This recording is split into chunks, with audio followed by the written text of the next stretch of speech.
나눔가족 여러분, 오늘부터 에스라서 묵상이 시작됩니다. 에스라서는 역대하 36장에 언급된 고레스 칙령으로 시작되고 있습니다. 역대기의 기록의 마지막이 바벨론 포로를 기술하면서 그 사건이 일어나고 70년 후에 있었던 고레스 칙령을 언급하며 마쳤죠. 마찬가지로 에스라의 활동 시대가 고레스의 통치 시기는 아니었지만 고레스 칙령을 언급하면서 시작되고 있습니다. 이런 시작은 역대기서와 에스라서를 고레스 칙령이란 연결고리를 통해 이어가고 있음을 보여주죠. 에스라가 귀환한 것은 고레스 시대가 아닙니다. 그때는 1차 귀환이었죠. 에스라는 아닥사스다 통치 시기에 있었던 2차 귀환 시기에 귀환합니다. 고레스 칙령이 주전 538년에 공포되었고 에스라가 귀환한 시기는 주전 458년입니다.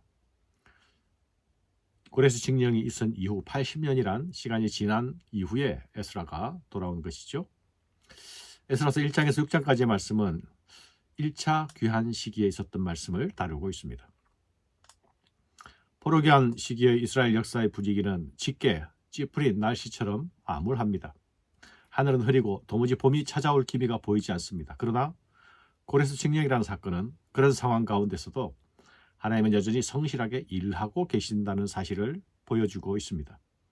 사랑하는 여러분, 하나님은 결코 자신의 목적을 포기하지 않으시는 분이십니다. 이스라엘이 바벨론 포로로 끌려간 것은 그들의 반역과 불순종 때문이었죠. 하나님은 그들을 언약 백성으로 세우셨지만 그들은 언약의 배반자가 되었기 때문입니다.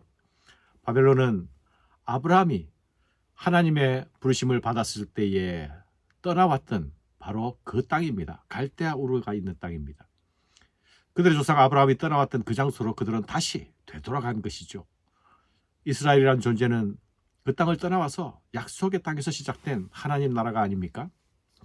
그 나라는 언약으로 세워진 나라요. 그들은 언약 백성이었습니다. 그러나 그들이 언약의 배반자가 되자 하나님은 그들을 다시 처음 땅 갈대아 우르로 되돌려 놓으셨습니다. 이것은 그들을 부르신 하나님을 믿지 못한 결과였죠. 그들의 언약적 퇴행은 하나님께서 그들을 처음 출발 잔리로 되돌려 놓으시는 것으로서 나타났습니다. 그러나 그것이 결코 마지막이 아니었죠. 하나님은 그들에게 새로운 출애굽을 허락하십니다. 그것이 고레스 칙령으로 이루어지는 것이죠.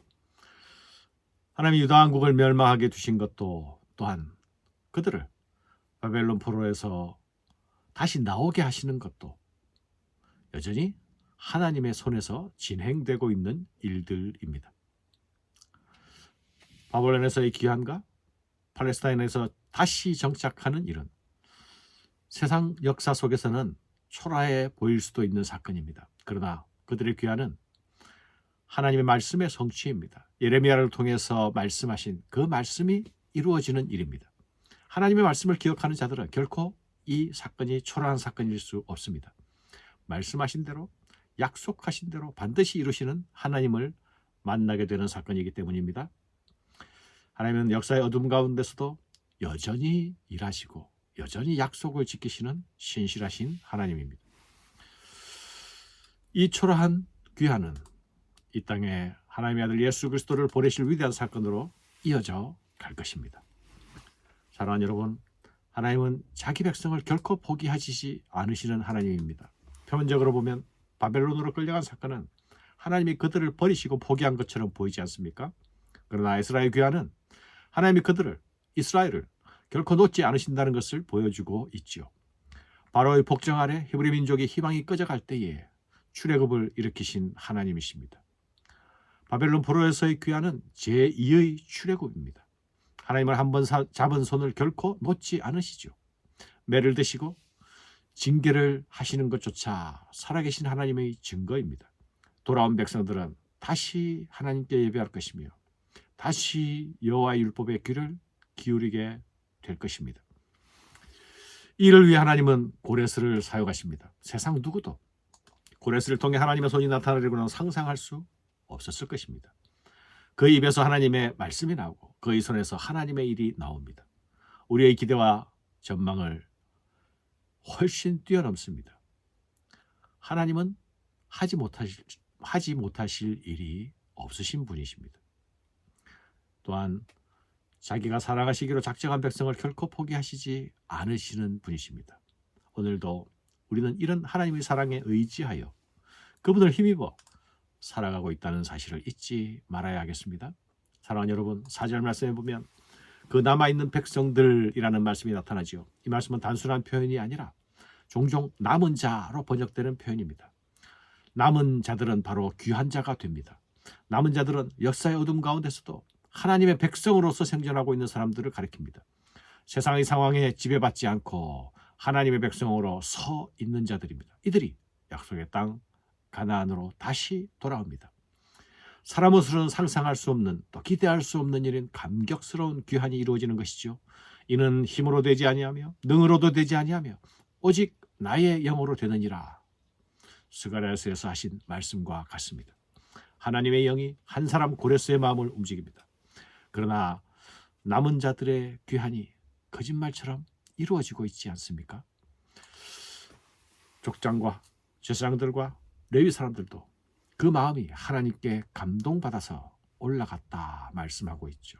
하나님의 감동. 하나님은 사람의 마음을 움직이심으로 자신의 일을 이루어 가십니다. 하나님께서 사람들 마음 가운데 일하심으로 그들이 폐허가 된 조국 땅으로 기꺼이 발길을 옮길 수 있게 하십니다.